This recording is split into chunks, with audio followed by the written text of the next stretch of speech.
Tertúlia Social, um programa do núcleo da Associação dos Profissionais de Serviço Social na Ilha Terceira. Todas as quartas, às 19 horas, com repetição aos domingos pelas 17, na sua rádio Voz dos Açores. Vamos falar sobre serviço social, os seus contextos, dificuldades e desafios. Sabor, se é por amor, brilha mais o que é bonito.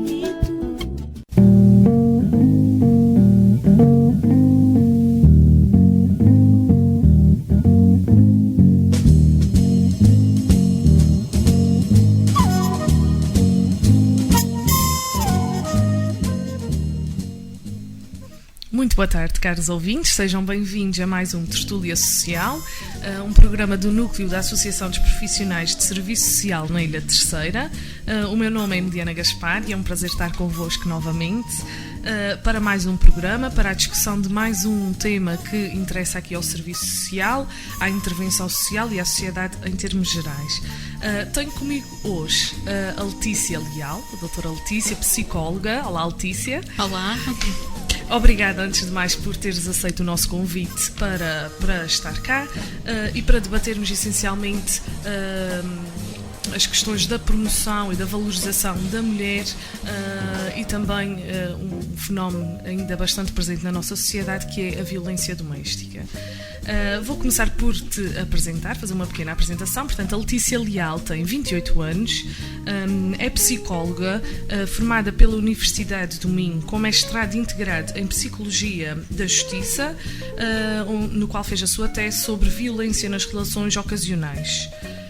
Fez estágio curricular na UMAR Açores, delegação da Ilha Terceira, estagiária na PSP, Polícia de Segurança Pública de Angra do Heroísmo, e desde 2010 que integra o Núcleo de Iniciativas de Prevenção e Combate à Violência Doméstica da Santa Casa da Misericórdia da Praia da Vitória.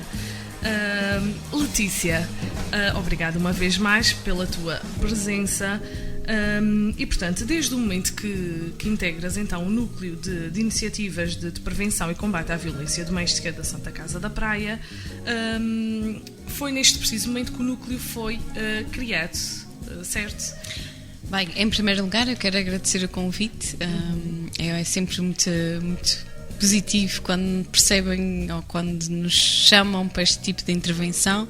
Nós também vemos, e eu vejo particularmente estes meios também como uma forma de partilhar, mas também de aprender, porque depois as pessoas vêm ter connosco e também partilham um bocadinho as suas ideias acerca daquilo que nós falamos nestes contextos, e é sempre uma aprendizagem. Quero agradecer. Ganhamos todos, por assim dizer.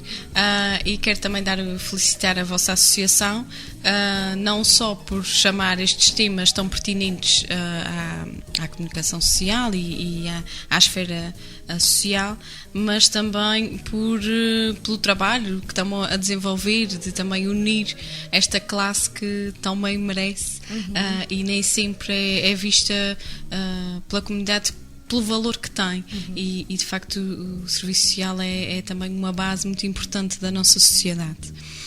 Bem, em relação ao nosso núcleo, ele surge efetivamente em 2010, com um objetivo muito comum. Surge com uma equipa técnica de 2 psicólogas, eu e a Cátia Oliveira, que assume também a coordenação da Casa Abrigo Solis Vita, e também neste contexto a Casa Abrigo, que acolhe mulheres vítimas e não só mulheres em situação de exclusão social. Também a Santa Casa aparece como uma entidade com um passado em termos de história na área da prevenção e do combate à violência doméstica. Daí terem entendido que poderia ser a entidade que respondia em termos regionais ao primeiro plano regional de prevenção e combate à violência doméstica. Este plano surge efetivamente de uma necessidade e de uma avaliação desenvolvida em 2008 através de um estudo do Dr. Manuel Lisboa, que mostra que 1 em cada 5 mulheres açorianas já foi vítima de alguma forma de violência, e a partir daí surge também na esfera política esta preocupação sobre esta temática, que é importante que seja de facto um assunto que seja trabalhado e discutido por todos nós e todas nós. Então o núcleo surge também com esta missão, pôr em prática algumas das medidas do primeiro plano. Incide em 4 áreas muito específicas, desde a prevenção, através do trabalho que fazemos junto de jovens, junto de crianças, pessoas idosas na área da prevenção da violência, desde a violência no namoro, à promoção da igualdade de oportunidades, até à prevenção da violência contra a pessoa idosa. Temos uma vertente mais formativa no âmbito da violência doméstica, junto de profissionais de várias áreas, em que procuramos também trabalhar e desconstruir algumas ideias pré-feitas acerca desta problemática. Todos nós temos. Muitas vezes nós pensamos que, ok, eu já estou em violência doméstica, já estou a par desta situação, mas quando paramos, se calhar, para pensar, existem ideias e conceitos que, se calhar, também são pré-feitos e que nós também, se calhar, nunca paramos muito para pensar sobre eles. E nós próprias, tanto eu e a Cátia, debatemos-nos muitas vezes também, paramos um bocadinho para pensar nestes estereótipos que nós, como pessoas, também temos. E então a formação nesta área vai desde direcionada para elementos policiais, direcionada para profissionais da área da saúde, também para auxiliares da área da geriatria, ou seja, todas já fizemos para educadores de infância, ou seja, todas as áreas também que, de alguma forma, poderão ser os porta-vozes também desta mensagem e podem agentes ativos na prevenção e no combate à violência doméstica. Depois temos uma vertente mais de sensibilização, de campanhas, de ação, de criação de materiais, que são, por exemplo, no caso da campanha regional da prevenção da violência no namoro, nós somos responsáveis pela criação de toda a campanha, que depois é disponibilizada pelas 9 ilhas. E temos esta responsabilidade de também criar o conceito da campanha, quais são as atividades que devem ser promovidas pelos colegas e pelas colegas, e temos sempre esta preocupação de serem assuntos que sejam também pertinentes para os jovens, claro. E que sejam apelativos e que tragam também aqui esta reflexão numa perspectiva sempre positiva, ou seja, nós entendemos que trabalhar a violência podemos fazê-lo também através da promoção dos afetos positivos. Ou seja, não é só focar o que está menos bem, mas também é mostrar o que é suposto acontecer numa relação íntima, porque muitas vezes eles já identificam o que é violência, mas também não sabem o que é que podem fazer ao contrário. E nós temos a felicidade de já ter feito várias campanhas, fomos responsáveis pela campanha do Laço Branco, Homens contra a Violência Doméstica, fomos responsáveis por algumas campanhas na área dos maus tratos contra a pessoa idosa, e temos também um papel muito ativo nas festas. Tentamos sempre, por exemplo, durante as São Joaninas, durante as festas da praia, tentamos sempre assinalar de alguma forma também esta problemática que é a violência doméstica, também pondo as pessoas a pensar. Onde conseguem ter grandes públicos. Exatamente. E finalmente temos um trabalho muito específico de intervenção dentro dos vários programas que estamos associadas e fazemos parte de várias equipas que estão instaladas no Instituto de Segurança Social dos Açores, que são coordenadas pela rede integrada de apoio à mulher em situação de risco da Ilha Terceira, e fazemos parte de 3, nomeadamente na área do programa Contigo, dirigida a agressores, é um psicoeducacional para agressores, o programa de redução do impacto da violência conjugal nos menores, que é dirigida a mulheres ex-vítimas e os seus filhos e filhas, numa perspectiva de reestruturação desta nova realidade familiar, sem o agressor. E finalmente também fazemos parte da equipa do programa Conecta, que trabalha conflitos entre jovens, adolescentes e os seus pais, que é um fenómeno que cada vez mais aparece, infelizmente, que são filhos que se revoltam, o tal filho tirano ou filha tirana, que se revolta contra o seu próprio pai ou a sua própria mãe, e que estes pais têm muitas vezes toda a vontade do mundo em tentar gerir este comportamento, mas não tem às vezes as ferramentas necessárias. E de facto a ação do núcleo é cada vez mais abrangente. Nós já não estamos só, convidam-nos para imensas coisas em termos de atividades, e de facto tem sido... que trabalham também muito em parceria depois com diversas instituições, entidades portanto, que cooperam cá na Terceira, em Angra e na Praia. Sem dúvida. O núcleo procura sempre trabalhar em parceria. Aliás, porque nós percebemos que podemos dar, mas também estas entidades também podem nos dar algo em troca, e a força das duas partes pode ser maior. Nós temos muito esta ideia de realmente quase todos os eventos que fazemos em parceria conseguem superar muito mais as nossas expectativas, porque se calhar dividimos... Se fossem feitos de forma isolada. Sem dúvida. É este o objetivo.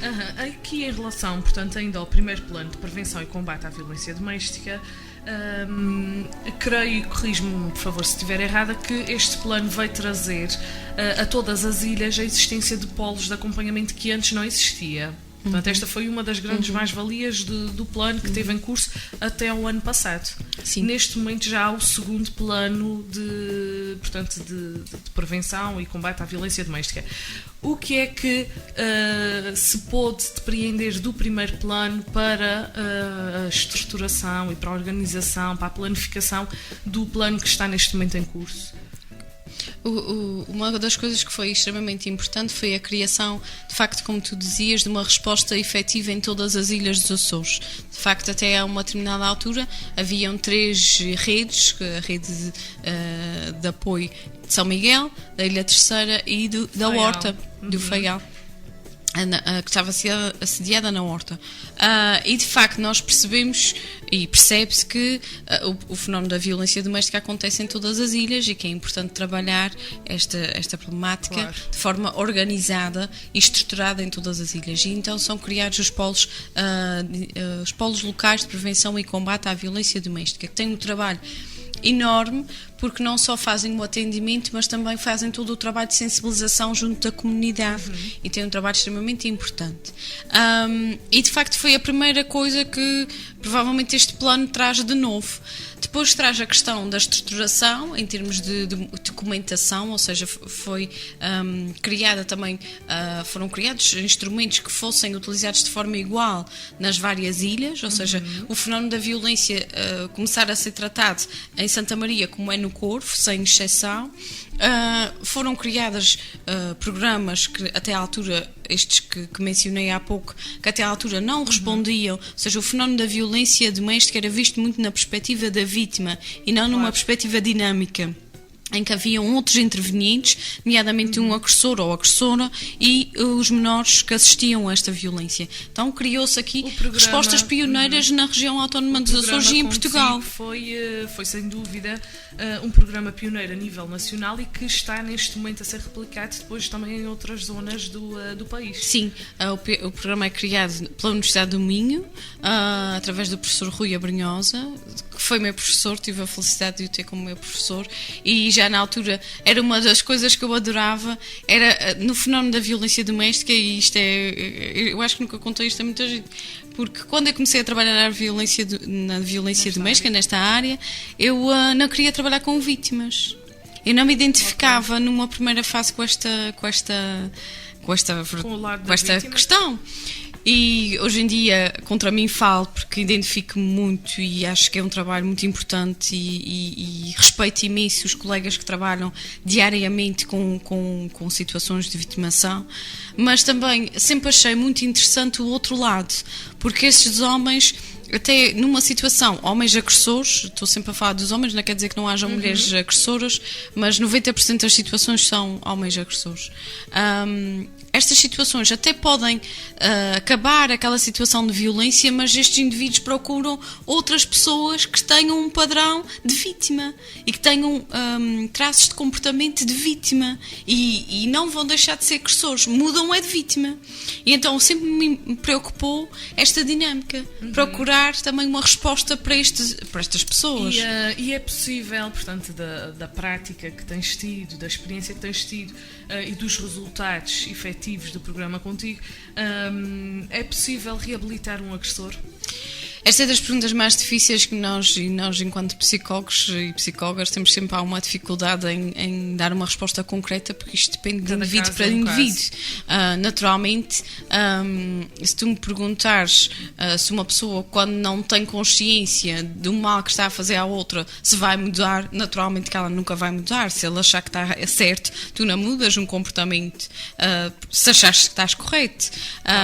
E a gente dá muito este exemplo, muitas vezes, do fumar, não é? Tu só deixas de fumar quando há um dia que a tua cabeça faz clique e que tu dizes, a partir de hoje eu não fumo. E há uma vontade nesse sentido. Não só uma questão física, mas também uma questão psicológica.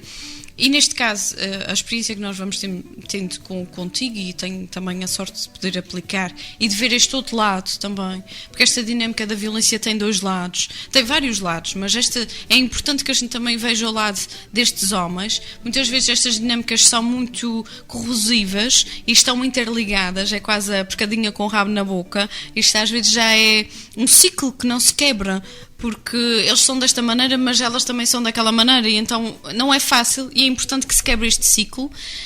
Haja realmente uma mudança da parte do agressor, mas também tem que haver uma mudança da parte da vítima, no sentido de não permitir determinados comportamentos, não aceitar comportamentos ditos violentos, ela própria se valorizar, ter esta consciência que não merece aquela atitude da parte daquela pessoa. E também esta mudança, e nós dizemos muito isto, por exemplo, há colegas que veem, por exemplo, a saída de uma mulher, por exemplo, de uma situação de violência e o seu regresso como um fracasso.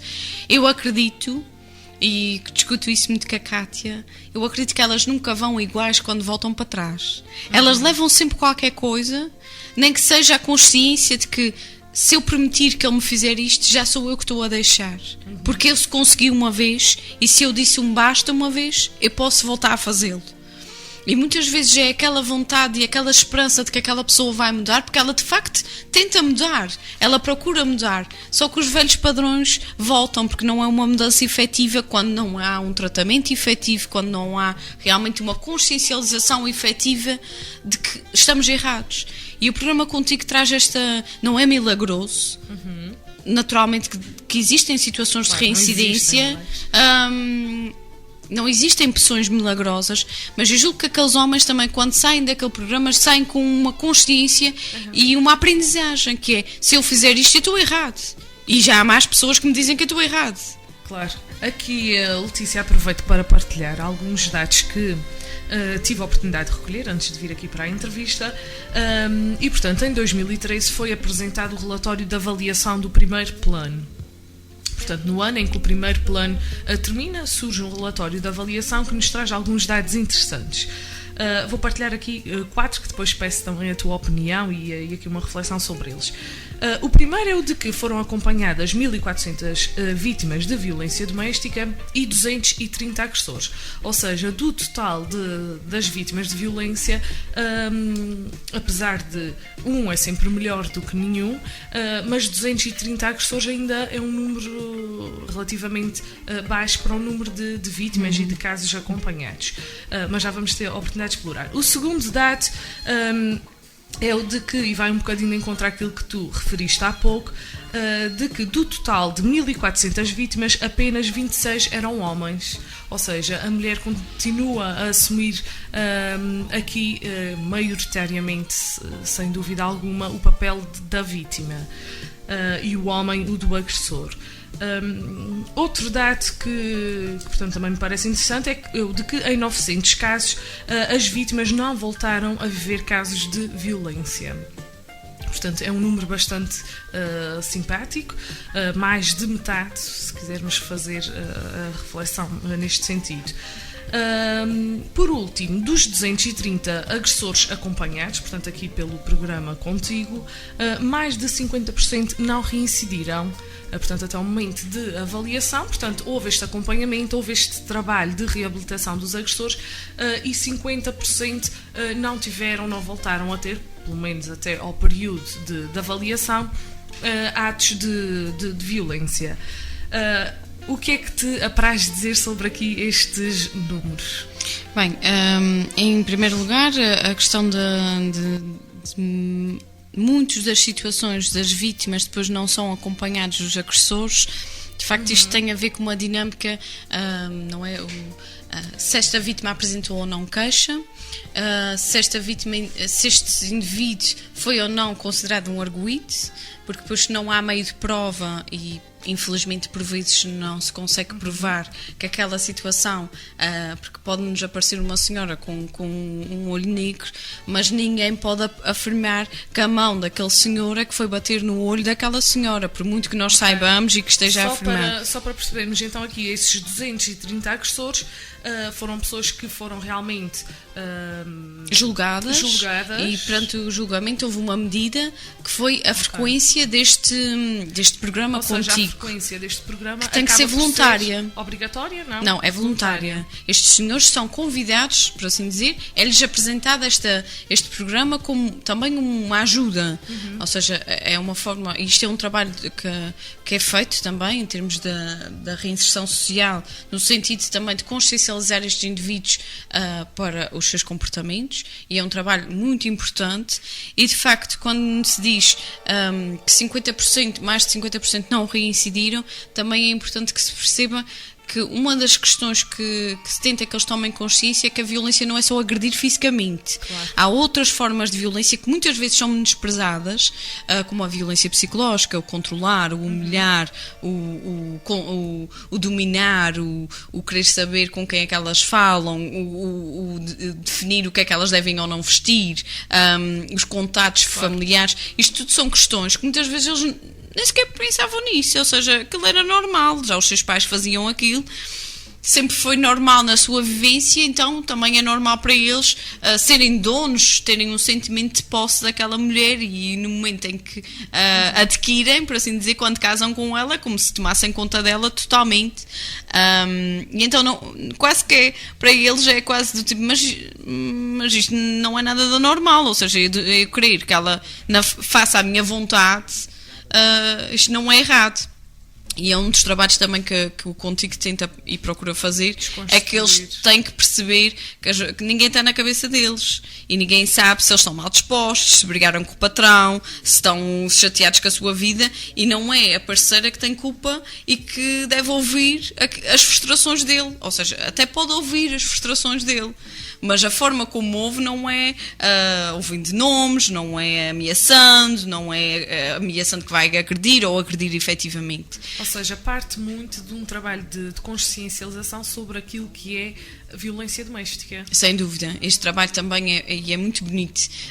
Quando nós vamos a sessões, e principalmente nós fazemos por vezes sessões de esclarecimento junto de grupos de adultos que estão em formação. E é muito interessante quando nós começamos a falar da violência, há sempre alguém que já nos diz, mas violência não é só bater, porque há palavras que magoam mais e que são uma forma de violência. E normalmente a gente olha, eu e a Cátia olhamos uma para a outra, ok, o nosso trabalho já começa a fazer sentido. E eu noto significativamente nestes anos que vou trabalhando uma diferença bastante grande já na forma como as pessoas agarram este tema. Antes o tema da violência doméstica, quando se falava em violência doméstica, a gente via uns olhares assim, as pessoas ficavam acanhadas e ainda era visto como uma coisa negativa.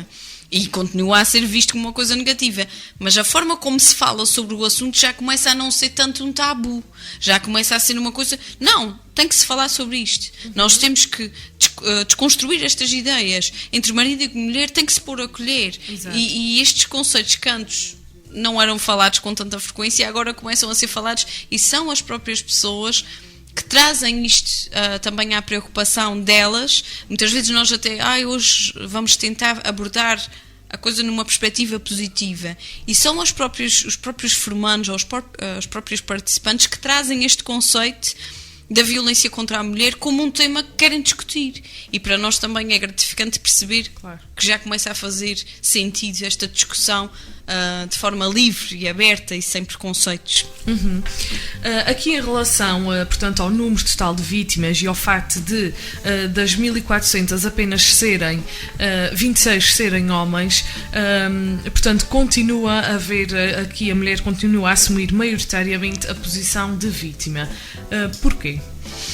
Bem, e aqui temos um papel importante de todos nós, mas todas nós, particularmente nós mulheres. Nós crescemos muito e somos educadas e ouvimos desde pequeninas que as mulheres são frágeis, são sensíveis, e quando nós perguntamos o que é que isto é sinónimo de quê, o sinónimo é de ser vítima.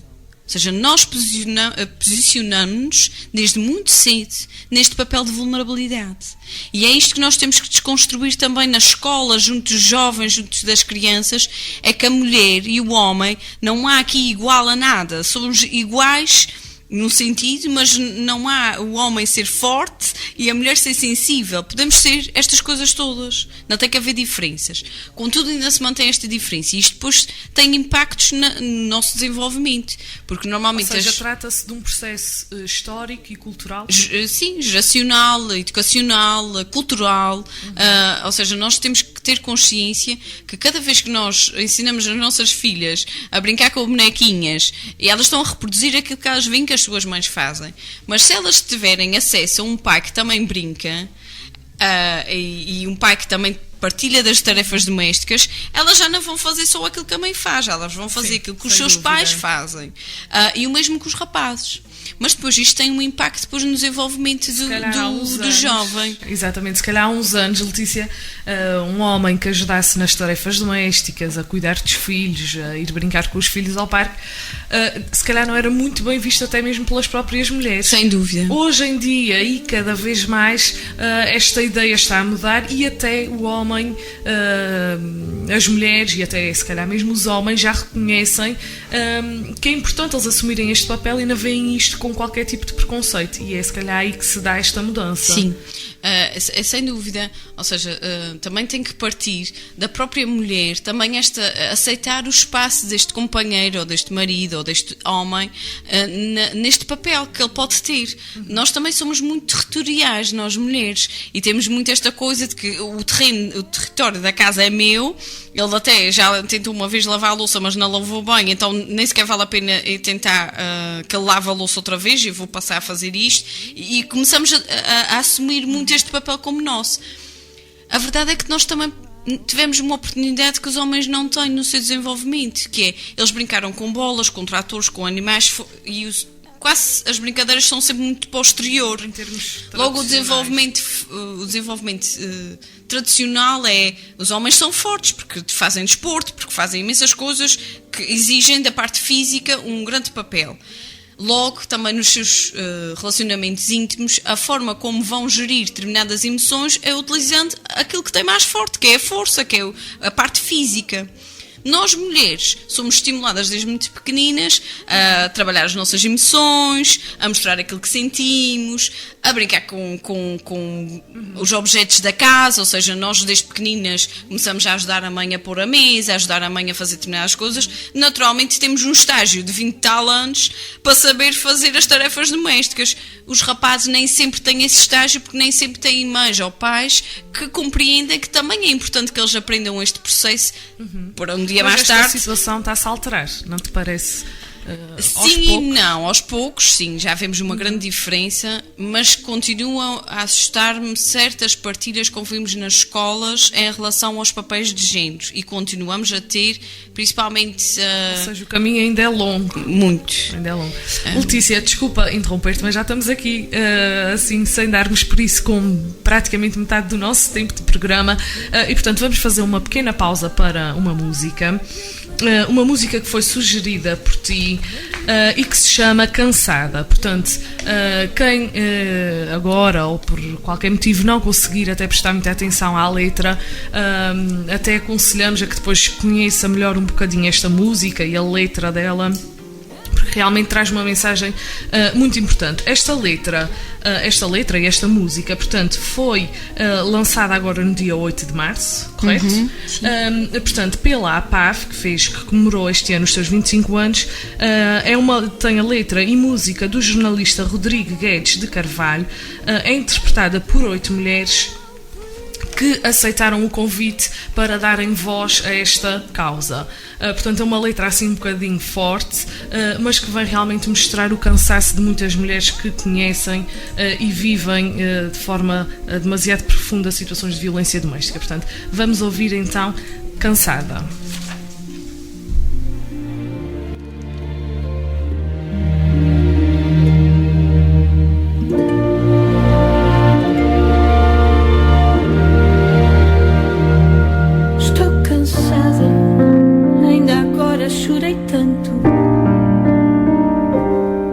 Outra noite, o terror andou à solta, vai e volta e promete que não volta. Vai e volta e promete que não volta. Estou cansada, chorei tanto outra vez. A pensar que hoje talvez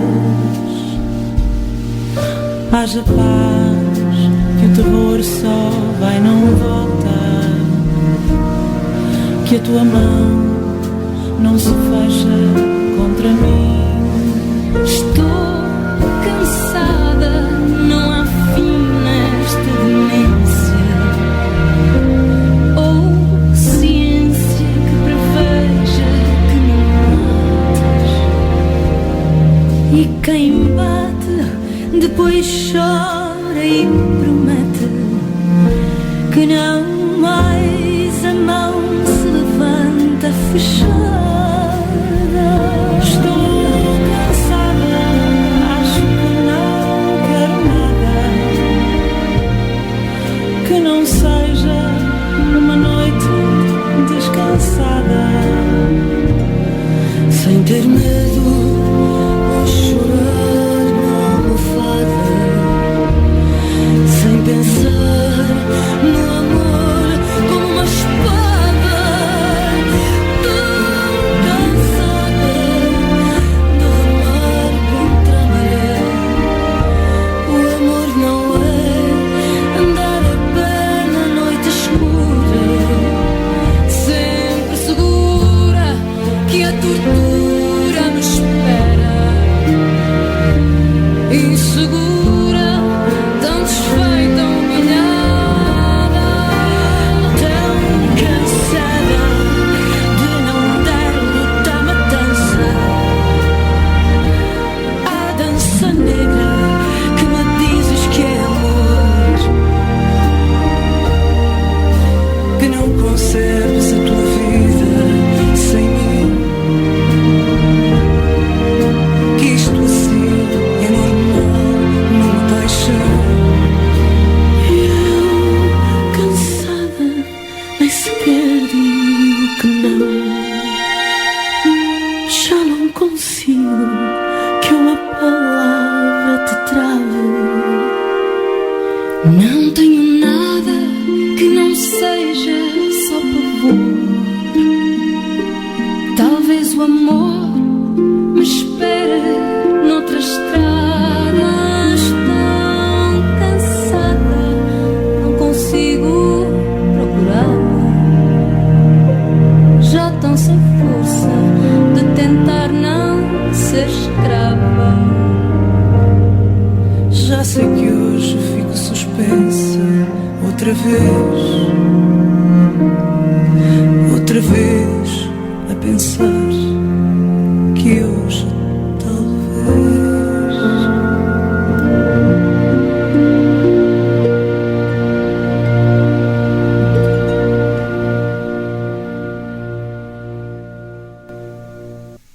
Letícia, depois aqui de ouvirmos e de partilharmos com os ouvintes do nosso programa esta música.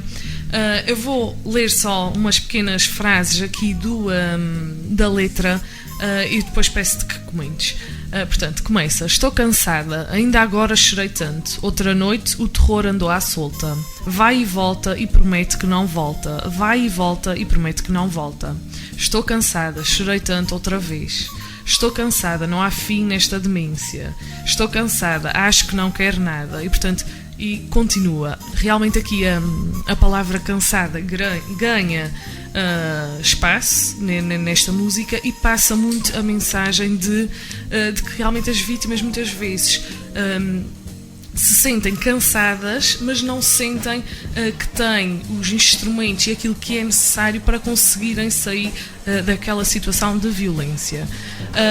E depois termina com outra vez a pensar que hoje talvez, ou seja, há sempre a esperança de que aquela situação vai assumir um novo rumo, que a situação de violência, o parceiro que escolheram, se calhar, casar e para a vida, pode ser que mude, pode ser que a situação em que nós estejamos, se calhar ele está a reagir desta forma porque está desempregado, as coisas também não estão fáceis, e há muito este desculpar e o acreditar que a situação vai mudar.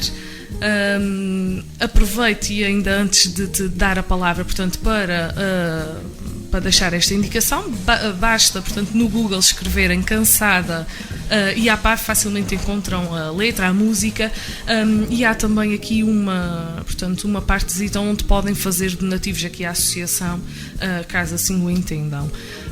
Letícia, o que foi, ou como é que encaraste o lançamento desta música aqui pela APAV no Dia Internacional da Mulher? Bem, eu ouvi esta música em casa e confesso-te que chorei muito.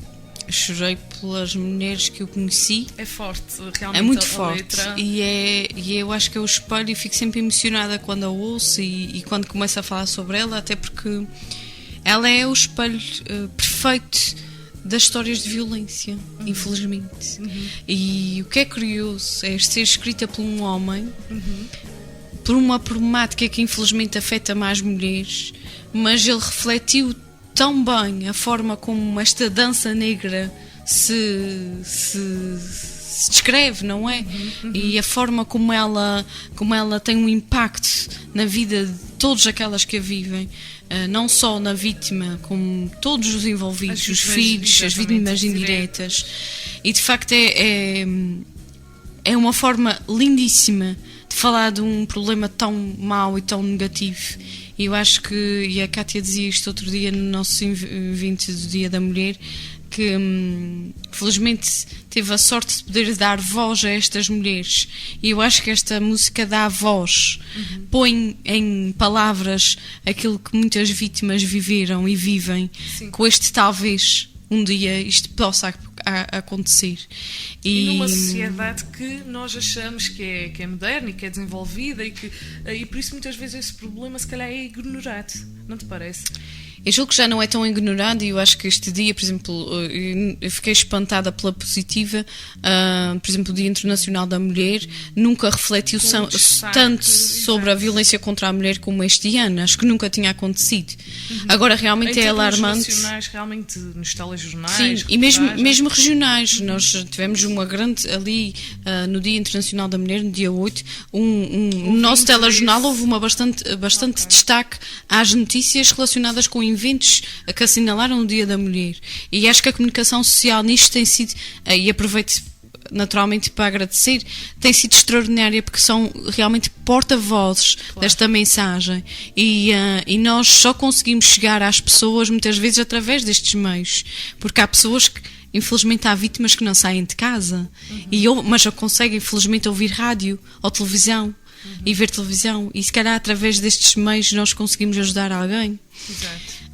E conseguem perceber e identificar realmente, se calhar, uma família, uma mulher ou um homem que vive uma situação de violência doméstica, realmente vendo determinados apontamentos e determinados relatos sobre situações de violência, pode realmente identificar a sua situação como uma situação de violência. Sim, e nós usamos muito e temos muito esta mensagem, que é trazer o lado bom destas histórias, porque há muito esta questão, tem que se falar realmente da violência doméstica, tem que se colocar este tema como prioritário. Contudo, também temos que falar do lado bom, ou seja, há histórias felizes, que as mulheres conseguiram dar a volta por cima, ou que os homens conseguiram sair destas relações. Se calhar os homens um bocadinho com mais dificuldade, no sentido de associarem, de quererem estar associados a serem vítimas de violência, mas se calhar conseguem sair destas relações e fazer a sua vida sem violência. Aqui, porque falaste aqui nos homens, desculpa interromper-te, Letícia, aquele reduzido, os tais 26 homens vítimas de violência, este número se calhar é demasiado pequeno, ou seja, se calhar está um bocadinho reduzido, ou seja, é menor do que aquele que é na realidade, porque os homens poderão ter vergonha de apresentar queixa, poderão não assumir que são vítimas de violência doméstica. Acreditas nisso? Sim, aliás, todos os números associados à violência doméstica não são reais, claro. São a pontinha do iceberg de uma forma de violência muitas vezes social, mas no caso do homem, sim, está associado, lá está, como dizíamos há pouco, o homem é a força, o homem é o chefe da família, o homem não sofre, o homem está sempre na mão de cima, e infelizmente e há aqui a questão da violência psicológica. Efetivamente estão provados, os estudos apontam que no caso de violência de mulheres contra homens, a forma de violência mais utilizada é a violência psicológica, e há várias questões, que a violência psicológica é mais difícil de provar, por exemplo num tribunal, se este processo avançar em termos judiciais. Está todo o estigma associado também a esta questão do assumir-se como vítima, ou seja, se já para uma mulher é difícil assumir que é vítima de violência doméstica, para um homem ainda é mais, até porque tem que exato, e até porque tem que enfrentar normalmente serviços, sendo o primeiro deles a polícia, que é maioritariamente constituída por indivíduos de sexo masculino, ou seja, tem que se deparar com alguém que é um par seu. Exato. E que tem que assumir uma vulnerabilidade. Exato.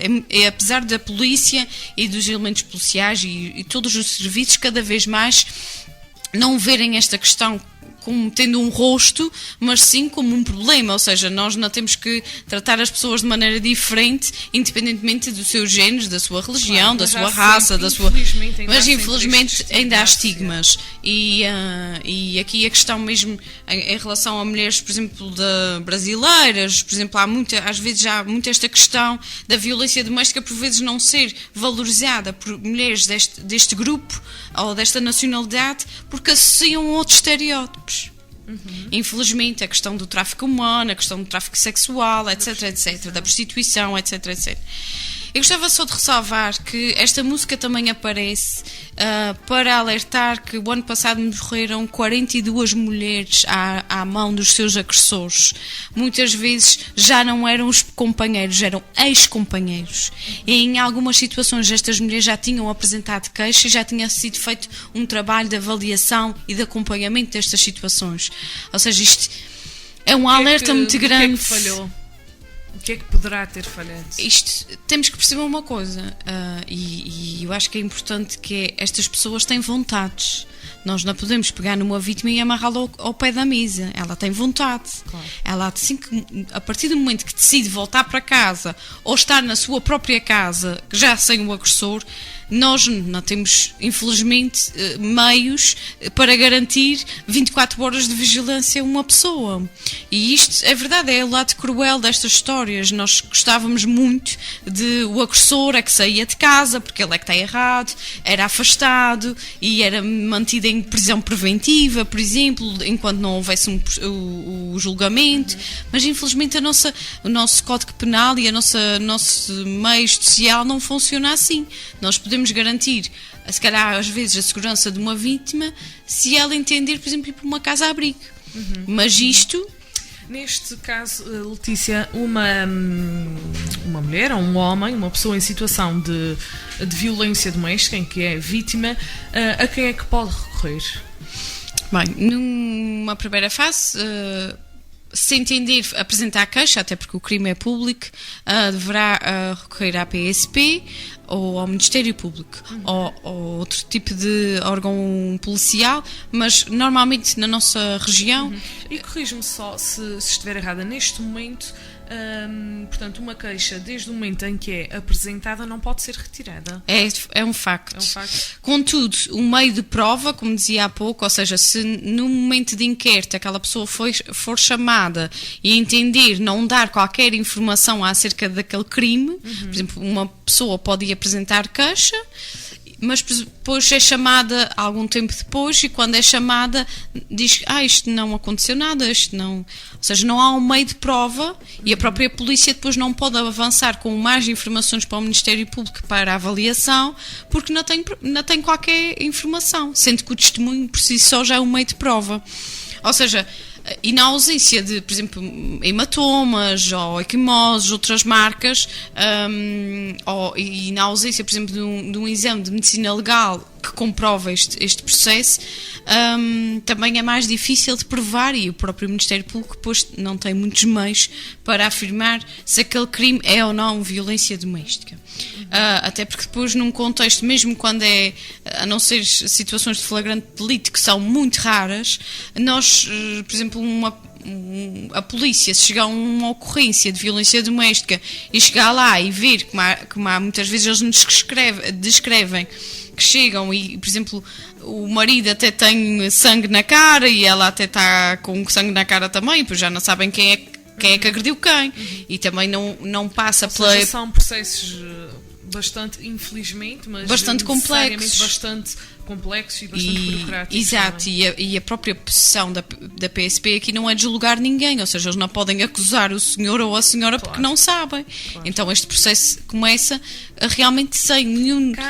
Cá na terceira, que instituições é que apoiam as vítimas de violência doméstica? Pronto. Neste momento temos a Umar Açores, a União de Mulheres Alternativa e Resposta, que tem um gabinete de atendimento com apoio psicológico, social e jurídico, e que tem uma equipa formada e faz um trabalho neste sentido. E temos a Confederação Operária Terceirense, que tem a vertente e o gabinete SOS Vítima, que apoia, no caso da UMAR, apoia exclusivamente mulheres, porque é uma instituição com uma filosofia feminista. No caso da SOS Vítima, apoia todo o tipo de vítimas que entendam ter e recorrer a esta ajuda. De igual modo, também tem as casas de abrigo, uma associada à Confederação Operária Terceirense e a outra associada à Santa Casa de Misericórdia da Praia da Vitória, sendo elas também um meio que as pessoas podem recorrer para pedir ajuda, embora não seja este o percurso habitual. Também outro meio que podem pedir apoio, embora em qualquer sítio público atualmente a pessoa pode pedir ajuda, até ao padre da freguesia, se assim o entender. Mas outro meio poderá ser o Instituto de Segurança Social dos Açores, ou seja, através dos técnicos de ação social, que estão preparados e estão cada vez com mais formação nesta área e com cada vez mais sensibilidade também sobre estas matérias. Estes também poderão recorrer, e até porque a rede de apoio à mulher está sediada no próprio ISA, através da coordenadora da rede, pedir apoio das outras instituições associadas. Portanto, sabemos também que muitas vezes um dos fatores que pesa na decisão de abandonar o lar ou não é aqui a questão financeira. Suponhamos uma vítima que está desempregada e depende financeiramente do agressor, terá à partida uma grande dificuldade em se desprender dele e daquela situação que aprende de violência doméstica, porque em termos financeiros não é capaz de se autodeterminar, e quando envolve crianças e filhos, aí a dificuldade ainda é maior. Existe algum apoio excepcional que pode ser dado às vítimas de violência doméstica, caso essas queiram, por exemplo, arrendar uma casa, ou caso tenham até uma outra casa, ou possam ir viver com algum familiar, depois que lhes ajude e que lhes permita serem autossuficientes? Sim, existe um fundo de apoio às vítimas de violência doméstica, embora seja um fundo limitado, infelizmente, por questões não é que todos nós sabemos, não é possível apoiar totalmente estas situações e garantir realmente a autonomia total destas pessoas, mas muitas vezes perante uma situação em que a pessoa precisa só aquele empurrãozinho e precisa se calhar o primeiro mês, depois vai arranjar ou já tem um trabalho em vista, há um apoio também preparado para facilitar também a autonomia destas mulheres, até porque de facto o que nós percebemos é que muitas vezes o pedido de ajuda é feito, mas depois a autonomia é um fator que tem aqui um peso muito Sem grande dúvida. também na garantia, porque elas precisam também de algum apoio destas garantias.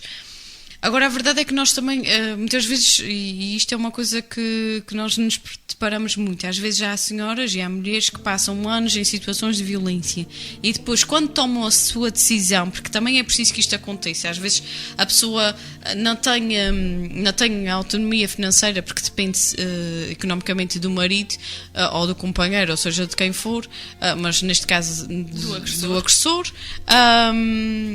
Mas há um dia que a pessoa diz não, eu não aguento mais e eu não vou morrer à fome e os meus filhos não vão morrer à fome. E não vão morrer à fome de facto. Ou seja, as instituições vão tentar garantir que esta pessoa tenha o mínimo de condições para que ela possa sobreviver com dignidade.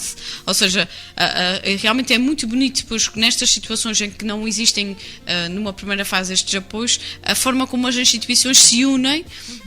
Por exemplo, umas dão a parte por exemplo alimentar, outras vão dar o apoio não é à escola. Ou seja, mas existem respostas. Existem respostas, sem dúvida.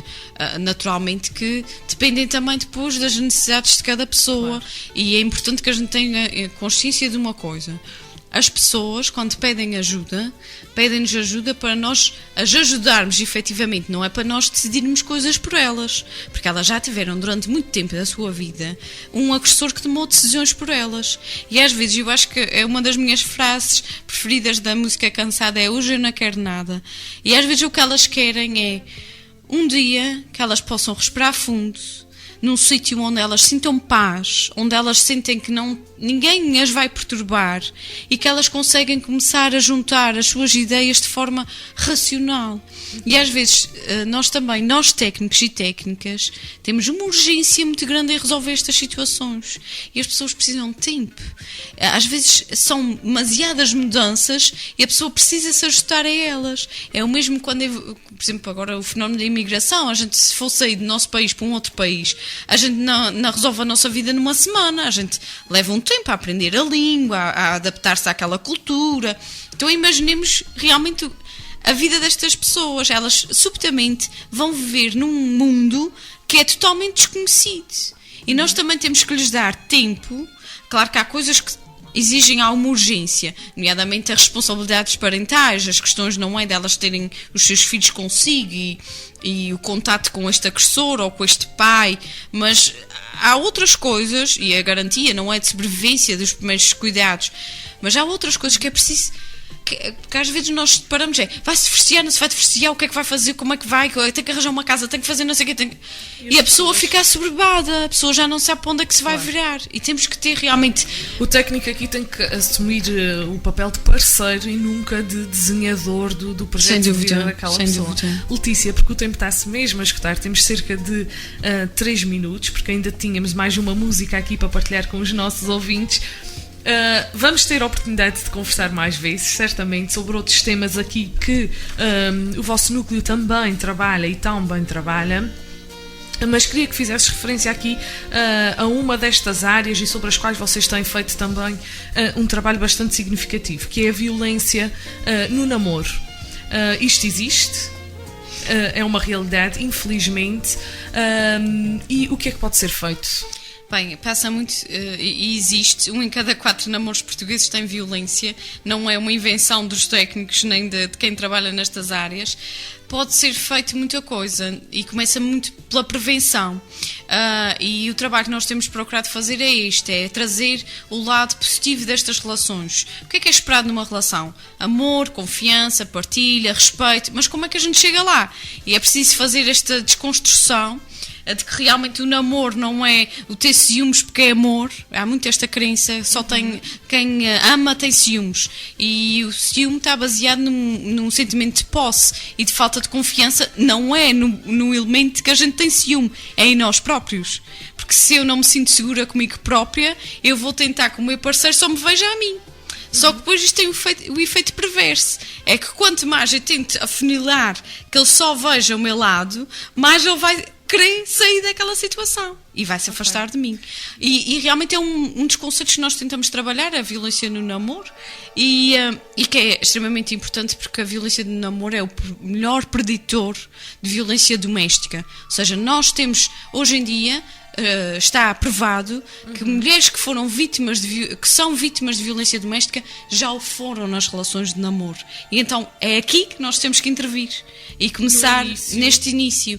E podemos começar muito cá atrás com a questão da igualdade de género junto das crianças. E há aqui também um dado interessante em relação à violência no namoro, que também já tive a oportunidade de conhecer, que é o facto de que muitas das situações de violência no namoro há uma relação com experiências de violência anteriores, ou seja, o agressor, neste caso, ou o jovem que é violento numa relação, já conheceu situações de ou violência familiar ou outro tipo de violência, e aqui torna as coisas um bocadinho mais complicadas, porque é realmente necessário fazer um trabalho grande de sensibilização e de desmistificação desta ideia do que é a violência e do que são as relações saudáveis. Sim, não é causa e efeito, ou seja, nem todas as pessoas que passam por histórias de violência têm que necessariamente tornar-se agressores ou vítimas, mas a verdade é que é um bom indicador, e realmente é este também o caminho, ou seja, este trabalho também que nós estamos a fazer, se calhar com agressores mais velhos, também tem que começar a ser feito cada vez com jovens mais jovens e em idades cada vez mais precoces, porque também está estudado que a violência no namoro começa muitas vezes em jovens, em faixas etárias muito jovens, ou seja, 12, 13 anos, muitas vezes o primeiro relacionamento já é marcado por violência física, psicológica, sexual e virtual, que é um fenómeno que ainda sabe-se pouco sobre ele, mas que se sabe que tem uma dimensão e um efeito nefasto na vítima que é irreversível muitas vezes, porque depois está na internet, esta é viral. Questão aqui que nos deixaste pode ser aqui a pontinha do véu para uma próxima conversa, porque realmente é extremamente pertinente, porque cada vez mais os jovens utilizam e recorrem às novas tecnologias, mas depois o uso que é dado a elas pode ser positivo como pode ser negativo. Letícia, um último apontamento, porque também me parece bastante importante, é a vossa intervenção junto dos idosos, sobre também aqui as questões da violência. Num minutinho, em que é que consiste esse trabalho? Bem, nós fazemos um trabalho na vertente de prevenção, muito na promoção do envelhecimento ativo e do empowerment realmente da pessoa idosa, a consciência de que ela, por ser idosa, continua a ter direitos, e tem um papel fundamental também na transmissão destas crenças ou não, na desconstrução de alguns preconceitos para com as gerações mais novas, porque realmente os idosos e os avós, neste caso, e as avós, ganham aqui um papel muito importante na educação também dos netos e das netas, e este também é a mensagem que é alguém que diz, ok, entre marido e mulher tens que pôr a colher, não toleres que o teu marido te faça ou a tua esposa te faça determinados comportamentos, e se calhar lá porque no meio tempo isto era tolerável, não quer dizer que isto seja tolerável agora. Eles são realmente os melhores mensageiros que nós podemos ter. Parte ativa desta sem sensibilização. dúvida. Letícia, obrigadíssimo pela tua presença. Vamos ter a oportunidade de conversar mais vezes, não tenho dúvida alguma. Foi realmente extremamente produtiva, demasiado rápida esta hora, ainda ficou muita coisa aqui por explorar, mas essencialmente obrigada.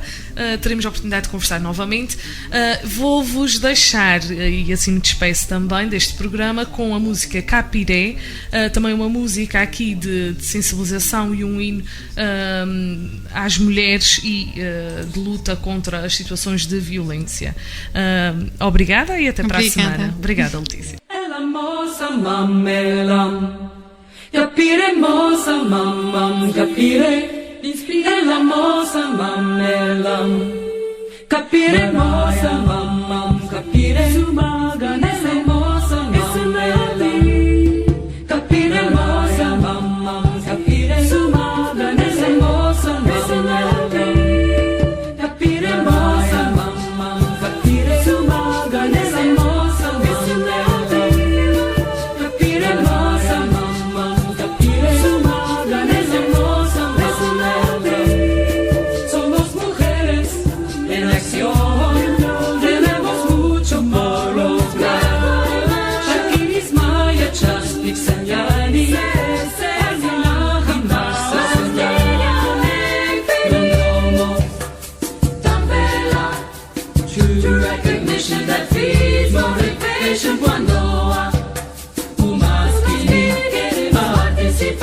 y decidir cambio, cantamos por el futuro. Ela nessa musa awe cara na tuna, Krishna te que mukti, te kane tu na konoro atasha.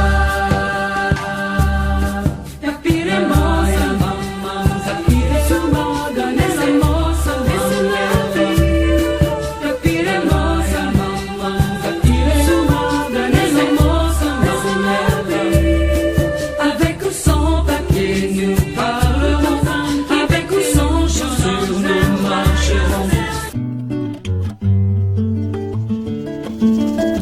Tertúlia Social, um programa do núcleo da Associação dos Profissionais de Serviço Social na Ilha Terceira. Todas as quartas, às 19 horas, com repetição aos domingos pelas 17, na sua rádio Voz dos Açores. Vamos falar sobre serviço social, os seus contextos, dificuldades e desafios. Sabor se é por amor.